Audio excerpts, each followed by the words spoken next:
The alarm screamed through the station like a dying animal. Red lights flashed in every corridor. Every door locked itself. Every weapon system came online. Commander Yuna stood in the control room and watched the chaos unfold on her screens. Her pale blue skin had turned almost white with fear.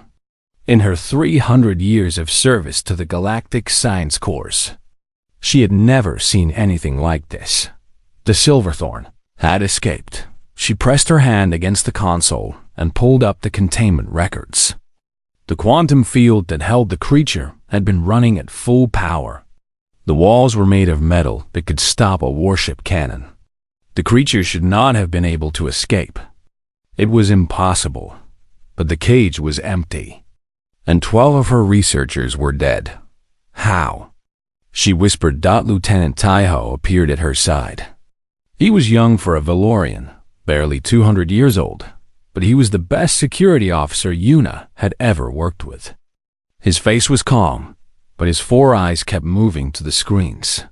The field did not fail, he said. Someone turned it off. From the outside? No, Commander. From the inside. Yuna felt her blood turn cold. That was impossible. The Silverthorn was a beast. A monster. The most dangerous predator in the known galaxy. It did not understand technology. It only understood killing. She had seen what a Silverthorn could do. She had watched the footage from the 3 failed colonies on Kareth 7. Thousands of settlers, all dead within hours. Bodies torn apart. Buildings crushed like paper. The Silverthorn did not hunt for food. It hunted because it enjoyed the killing. And now one was loose on her station. Show me the footage, she ordered. Taeho brought up the security recordings. Yuna watched as the creature moved through the corridors. It was 4 meters tall, covered in scales as black as space itself. Spines ran down its back, each one filled with venom that could kill 100 soldiers. Its eyes glowed like small red suns, but something was wrong. The creature was not attacking everything it saw. It killed the researchers who shot at it, yes. It tore them apart with terrible speed. But others, it simply walked past. It ignored the easy prey. It moved with purpose, like it knew exactly where it was going. Where did it go? Yuna asked. Taeho pointed to a section of the station map. Cargo Bay 7. Yuna's heart stopped. Both of them. Cargo Bay 7 was where they kept the human survivors. 3 weeks ago, a small human ship had crashed near the station. Humans were new to the galaxy. They had only discovered faster-than-light travel 50 years ago. Most species considered them primitive and unimportant. Their ship had been damaged by an asteroid storm, and the station had rescued the survivors as a matter of protocol. There were 9 humans in Cargo Bay 7. 8 of them were in medical sleep, recovering from their injuries. 1 was awake. A woman. We need to move, Yuna said. Now, Taiho gathered his best soldiers. 20 Valorians in full combat armor, carrying weapons designed to kill things that could not be killed. They moved through the corridors in silence, their footsteps echoing in the empty halls. Yuna followed behind them, her own weapon drawn. She had not fired a gun in over a century. She hoped she would not have to fire one today. As they approached Cargo Bay 7, Yuna expected to hear screaming. She expected to smell blood. She expected to find the same horror that the Silverthorn left behind everywhere it went. Instead, she heard nothing. The doors to the cargo bay were closed, but not locked. Taiho signaled his soldiers to take positions. They raised their weapons. They prepared for war. The doors opened. Yuna looked inside, and her mind could not understand what her eyes were seeing. The Silverthorn was there. The massive creature filled half the room with its body. Its scales gleamed in the dim light. Its spines caught shadows and made them sharp, but the spines were flat, pressed against its body like a sleeping animal, and curled against the creature's side. One small hand resting on those black scales was the human woman. She was alive. She was not just alive. She was sleeping peacefully, her chest rising and falling with slow breaths. Her face showed no fear.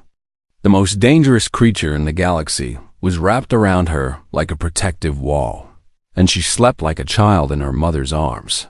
The Silverthorn opened one eye. It looked at the soldiers. It looked at their weapons. A low sound came from its throat, not a growl but something else. Something that sounded almost like a warning, Don. Do not wake her. Taiho soldiers did not know what to do. They had trained their whole lives to fight. They had never trained for this. Hold your fire, Yuna whispered. Hold your fire. The human woman stirred. Her eyes opened slowly. She looked at the soldiers, then at the creature beside her. She did not scream. She did not run. She simply sat up and placed her hand on the Silverthorn's head. It is okay, she said softly. They will not hurt you. And the monster believed her. Yuna stood in the doorway of Cargo Base 7, and she realized that everything she knew about the universe had just changed. The humans had been in the galaxy for only 50 years. They were small. They were weak. They were nothing. But somehow, this one human woman had done something that no species in 10,000 years had ever accomplished. She had tamed a Silverthorn. The soldiers stood frozen in the doorway. Their weapons pointed at the creature. Their fingers rested on the triggers. But no one fired. No one moved. No one even breathed. Taiho was the first to find his voice. Human, he said through his translator device. Step away from the creature. Slowly. The woman did not move. She kept her hand on the Silverthorn's head, stroking the black scales like they were soft fur instead of armor that could stop bullets. Her name is Bomi, the woman said. Her voice was calm and gentle. She is scared. If you point your weapons at her, she will attack. If you lower them, she will stay calm. You named it? Taiho could not believe what he was hearing. That thing killed 12 people tonight. Those people attacked her first. She was trying to get away. She was trying to find somewhere safe. The woman looked at the soldiers with steady eyes. My name is Jiwan. I am a veterinarian. I work with animals. I know fear when I see it. Commander Yuna pushed through the line of soldiers. She had to see this for herself. She had to understand. The Silverthorn watched her approach. Its red eyes followed her every movement. A low rumble came from its chest. But it did not attack. It did not even stand up. It stayed curled around the human woman like a wall of black scales. How is this possible? Yuna asked. How did you do this? Jiwan smiled sadly. I did not do anything special. I just listened. She told them the story. 3 days ago, Jiwan had woken up alone in the cargo bay. The other survivors from her ship were still in medical sleep, healing from their injuries. She was the only one conscious. The only one awake in a strange place, surrounded by aliens she had never seen before. She had felt scared and lonely. She had missed her home. She had missed Earth. She had cried herself to sleep that first night. On the second night, she heard something in the walls. A sound that she recognized. Not words, but feelings. A cry of pain. A cry of loneliness. A cry that said, I am alone and I am afraid and no one understands me. Jiwan had grown up on a farm in Korea. She had spent her whole life around animals. She knew that sound. She had heard it from dogs who had lost their owners, from cats who had been abandoned, from horses who had been taken from their mothers too young. She started singing. An old song her grandmother had taught her when she was a child. A lullaby about the moon and the mountains, and the way the wind sounds when it moves through the rice fields at night. The sound in the wall stopped. Then, slowly something moved through the air vent above her. something massive, something that should have terrified her, but Jiwon did not run. She kept singing. The silverthorn dropped down from the vent. It was huge. It was covered in spines and scales. Its mouth was full of teeth that could bite through metal. It was the most dangerous thing Jiwon had ever seen, and it was crying, not tears, not like a human would cry, but sounds. Soft, broken sounds that came from deep in its chest. Sounds that said, "I am lost. I am scared. I want to go home."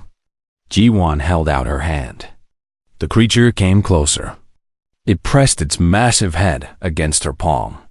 "You are just a baby," Jiwon had whispered. "They took you from your mother, did they not? You have been alone this whole time." The creature made a sound. Almost like agreement. From that moment, it had not left her side. Yuna listened to the story in silence. When Jiwon finished, the commander did not know what to say. This was impossible. Everything about this was impossible. The silverthorn species had been studied for thousands of years. They were killing machines. They felt no emotions except rage. They formed no bonds except hunger. But this one had chosen a human. This one had escaped its cage, walked past dozens of potential victims, and found the one person on the entire station who was willing to see it as more than a monster. Why her? Taiho asked. Why not any of us? Yoonji, the station's xenopsychologist, had arrived during the story. She was old even by Valorian standards, with skin so pale it was almost transparent. She had spent her entire life studying alien minds. Now she stared at the human woman with something like wonder. "Because you never tried," Yoonji said softly.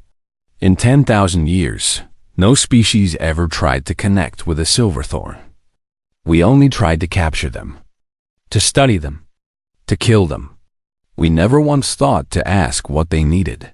She looked at Jiwon. "But humans are different. You spent your evolution surrounded by predators, bigger and stronger than you. You should have died out millions of years ago. Instead, you survived.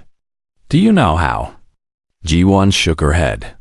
"You made friends with the predators," Yoonji said. "You took wolves and made them into dogs. You took wildcats and made them into pets. You have a gift that no other species in the galaxy possesses. You can form bonds with anything, with everything. It is not a choice for you. It is who you are." The silverthorn made a soft sound. Jiwon scratched behind what might have been its ears, and the massive creature closed its eyes in contentment. "She just wanted someone to understand her," Jiwon said. "That is all anyone wants, really. To be understood. To not be alone." Yuna looked at the human woman, sitting beside the galaxy's most feared predator. She realized that she was not looking at a primitive species. She was looking at the most dangerous thing humanity had ever produced. Not weapons, not ships, not technology. Love. The Galactic Council sent their orders 3 days after the incident. The message was short and cold. Kill the silverthorn. Contain the humans. Report for questioning. Commander Yuna read the message twice. Then she deleted it. "We are not killing that creature," she told Taiho. "Not until we understand what is happening here." Taiho did not argue. He had seen something in Cargo Bay 7 that had changed him. He had watched a monster become gentle. He had watched a human do the impossible. He wanted to understand it too. Yuna declared the Cargo Bay a quarantine zone. She told the council that the silverthorn was too dangerous to approach. She told them she needed more time to study the situation. She lied to buy herself weeks. During those weeks, she watched everything that happened in that cargo bay. She watched and she learned, and she struggled to believe what she was seeing. Jiwon spent her days with Bomi.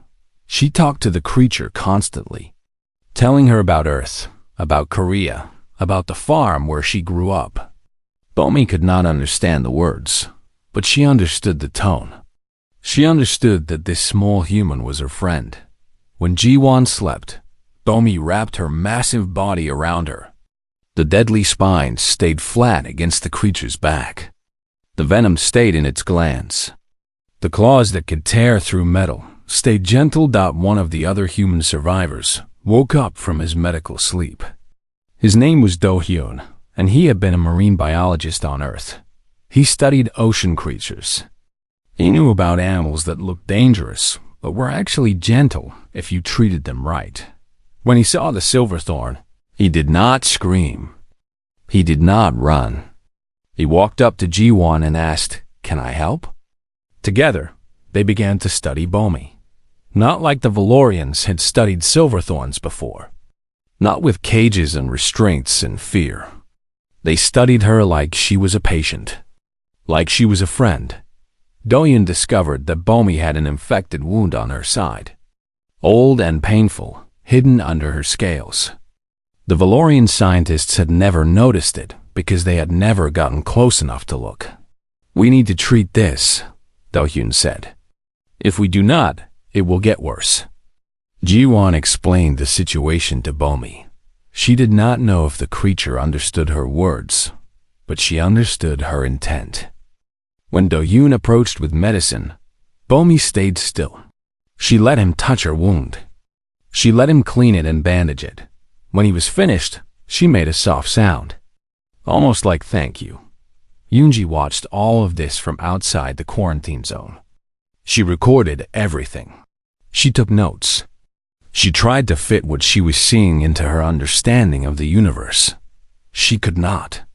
"Back bonding," she said to Yuna one night. That is what the humans call it. The ability to form family bonds with creatures that are not your own species. On their planet, they did it with dozens of animals. Dogs, horses, birds. They even formed bonds with animals that could kill them easily. But why? Yuna asked. What is the purpose? Yoonji shook her head. That is the strange part. There is no purpose. They do not do it for survival. They do not do it for resources. They do it because they cannot stop themselves. It is part of their nature. They see something alone and afraid, and they must reach out to it. They must try to make it family. She pulled up her research notes. I have been studying human history. Do you know what they did when they first went to their moon? They planted a flag. They left footprints. And then one of them said, "We came in peace for all mankind." They had just achieved the greatest accomplishment in their species' history. And their first thought was to share it with everyone. Yuna thought about this. They are pack animals. More than that. They are pack animals who want everyone to be part of their pack. Every creature. Every species. Every monster. Yoonji looked at the screen showing Ji-won and Bomi. The Silverthorn chose her because she was the first being in that creature's life who looked at her and saw something worth loving. Days turned into weeks. Bomi grew stronger as her wound healed. She began to explore the cargo bay, but she never went far from Ji-won. When the human woman left to use the bathroom or get food, Bomi would pace and make worried sounds until she returned. The other humans woke up one by one. Each of them reacted to Bomi with the same strange calmness. Fear at first, yes. But then curiosity. Then acceptance. Then affection. One human, a young man named Junho, started bringing Bomi treats from the station's food supplies. Another, a woman named Somi, began singing to the creature like Ji-won did. Within a month, Bomi had bonded with all 9 humans. She protected them like they were her pack. Her family. Her reason for living. Yuna watched a monster transform into a guardian. She watched 9 primitive aliens do what 10,000 years of galactic science could not accomplish. And she began to wonder if the council was wrong about everything. Maybe humans were not primitive. Maybe they were not weak. Maybe they were something else entirely. Maybe they were exactly what the galaxy needed, but the Council would never see it that way. The Council only understood power and control. They would see Bomi as a threat. They would see the humans as a bigger threat, and they would try to destroy both.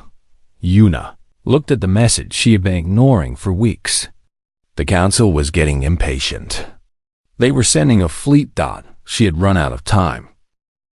The fleet arrived on a Tuesday. 12 warships dropped out of faster-than-light travel and surrounded the station. Their weapons were armed. Their shields were raised. They had come prepared for war. Commander Yuna stood in the control room and watched them take positions. Her heart beat fast in her chest. She had known this moment would come. She had just hoped she would have more time. The lead ship sent a transmission. Yuna opened it. High Arbiter Volith appeared on screen. He was old, even for a Valorian. His skin was dark blue, almost black, and his 4 eyes burned with cold authority. He had served the Galactic Council for 500 years. He believed in order above all else. He believed that some things were too dangerous to exist. Humans were one of those things. Silverthorns were another. Commander Yuna, Volith said, you have ignored 17 direct orders. You have harbored dangerous creatures on your station. You have endangered the entire sector with your foolishness. High Arbiter, if you would just let me explain what we have discovered here. There is nothing to explain. The Silverthorn must be destroyed. The humans must be contained and studied. You will surrender both to my custody immediately, or I will take them by force. Yuna's hand shook, but she did not back down. I cannot do that, High Arbiter. What is happening here is unprecedented. The humans have formed a bond with the Silverthorn. They have done something that our species has been trying to do for 10,000 years. If you destroy them, you destroy the greatest discovery in galactic history. Volith's eyes narrowed. The greatest discovery? A primitive species playing with a monster. That is not discovery, Commander. That is contamination. Humans are dangerous because they do not know their place. They reach out to things they should fear. They form attachments to things they should destroy. If we let them continue, they will corrupt everything they touch. Maybe corruption is not the right word, Yuna said quietly. Maybe change is better. Volith cut the transmission. 1 hour later, his soldiers boarded the station. They came in waves. Hundreds of armored warriors, carrying weapons that could level cities. They moved through the corridors with brutal efficiency, locking down every section, arresting every crew member who resisted. Taiho fought back. He gathered the loyal members of the station's security team and formed a barricade outside Cargo Bay 7. They were outnumbered 10-1, but they held their ground. You cannot have them, Taiho told the soldiers. Not while I am standing. The soldiers laughed. They raised their weapons. Then the doors to Cargo Bay 7 opened. Jiwon walked out alone. She was small compared to the aliens around her. Weak, fragile. A single bullet could end her life. But she walked like she was not afraid of anything. Behind her, moving with silent grace, came Bomi. The soldiers stopped laughing. The Silverthorn was massive. Her black scales absorbed the light around her. Her spines were raised now, sharp and deadly. Venom dripped from their tips.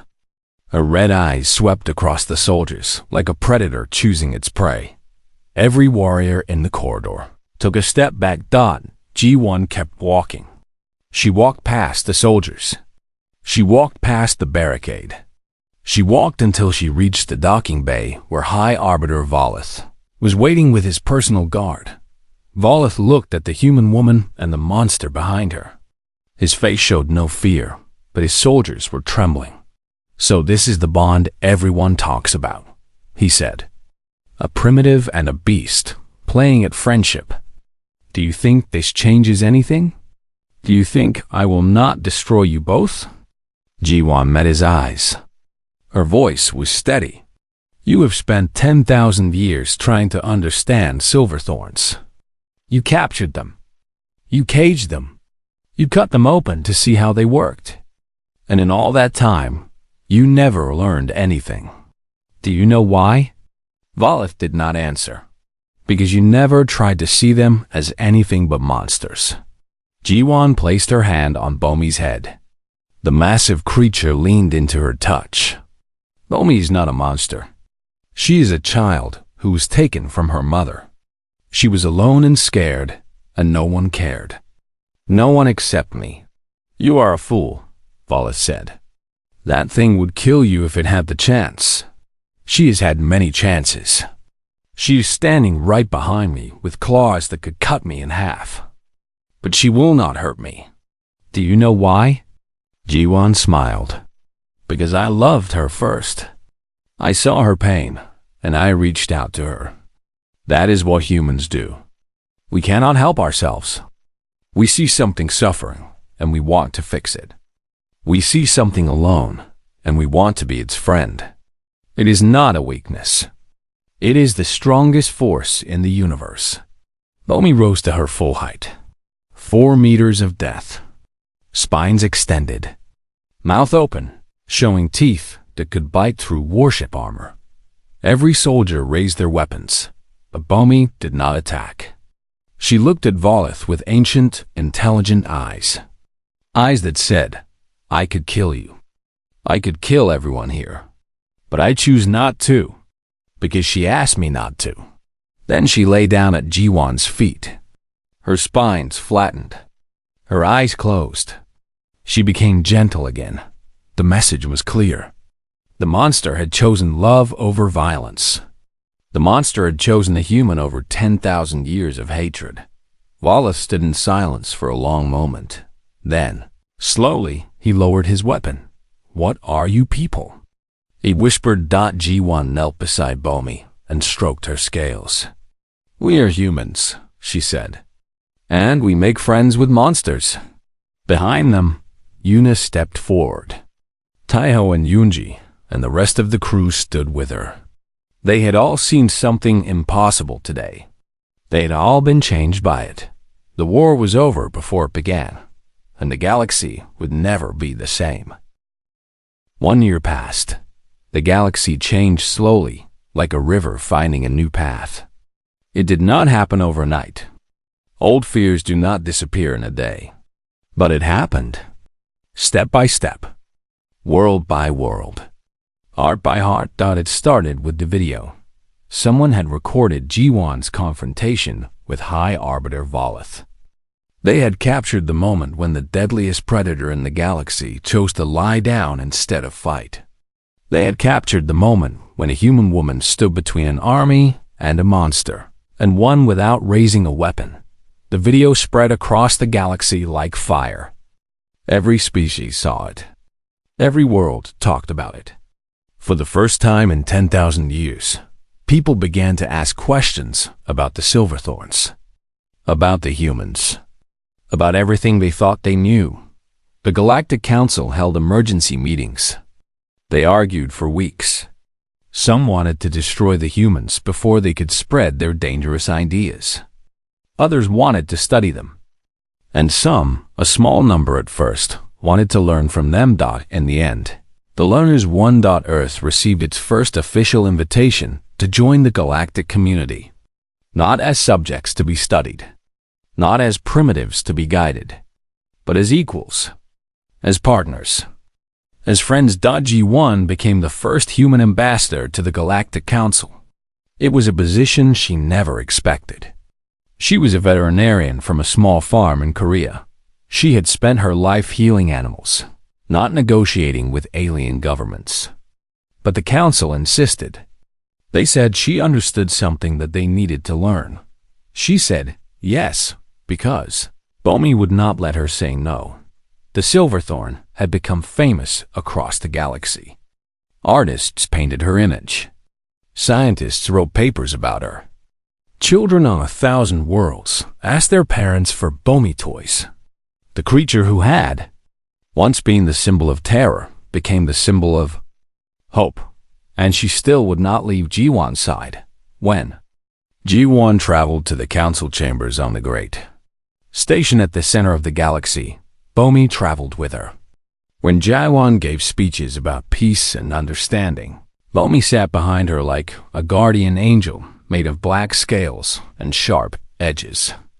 When diplomats came to meet with the human ambassador, they had to walk past the most dangerous predator in existence to reach her desk. It was, Ji-won admitted, very effective at keeping meetings short. Back on Earth, things changed too. The news of Ji-won's achievement inspired millions. People who had never thought about space began to dream of stars. Scientists who had given up on peaceful contact began new research. Children who had been afraid of the dark began to wonder what friends might be waiting for them out there. Do-yoon returned to Korea and opened a school for interspecies communication. He taught young humans how to understand alien body language, alien emotions, alien needs. His students went on to work across the galaxy, building bridges that had never existed before. Yoonji left the station and joined the human expedition to Karath 7. She wanted to see if Ji-won's success with Bomi could be repeated with wild silverthorns. Everyone told her it was suicide. She went anyway. When her team landed on the Death World, they expected to die. The silverthorns gathered around their ship within hours. Dozens of them. Hundreds. More predators than any expedition had ever survived. Yoonji stepped out of the ship. She carried no weapons. She carried only a recording device. She pressed play. Ji-won's voice filled the air, singing the same old Korean lullaby that had calmed Bomi that first night. A song about the moon and the mountains and the wind in the rice fields. The silverthorns went still. One of them, a massive female even bigger than Bomi, stepped forward. She lowered her head. She listened to the song. And when it finished, she made a sound that Yoonji had never heard a silverthorn make before. She purred. The video of that moment spread across the galaxy, even faster than the first one. It showed something that scientists had said was impossible. It showed silverthorns responding to kindness. It showed monsters becoming gentle. It showed that the humans had been right all along. On the great station at the center of the galaxy, Ji-won watched the video with tears in her eyes. Bomi pressed against her side, making soft sounds of comfort. "They are not monsters," Ji-won whispered. "They never were. They were just waiting for someone to understand them." High Arbiter Volith had resigned from his position after the confrontation. He had spent months in isolation, thinking about what he had seen. Then, one day, he appeared at Ji-won's office. "I was wrong," he said. "About the silverthorns. About the humans. About everything." Ji-won did not gloat. She did not remind him of his threats. She simply invited him to sit down and talk. They talked for hours. About fear. About understanding. About the walls that species build between themselves and how those walls can come down. When Volith left, he was not the same person who had arrived. He went on to become one of humanity's strongest supporters in the council. He argued for human rights, human expansion, human ideas. "They taught me something," he told the council in his final speech before retirement. "They taught me that the most dangerous thing in the universe is not power or weapons or monsters. The most dangerous thing is loneliness. And humans have found a way to cure it." Years passed, decades, centuries. Humans spread across the galaxy, not as conquerors, not as masters, but as friends. They found species that had been at war for thousands of years and helped them make peace. They found creatures that everyone feared and showed the galaxy that fear was unnecessary. And always, at the heart of it all, was the story of Ji-won and Bomi, the veterinarian and the monster. The woman who had looked at the most terrifying thing in the universe and decided to love it. In the end, that was humanity's gift to the stars. Not technology. Not power. Not armies. Just love. Simple, stubborn, impossible love. And it changed everything.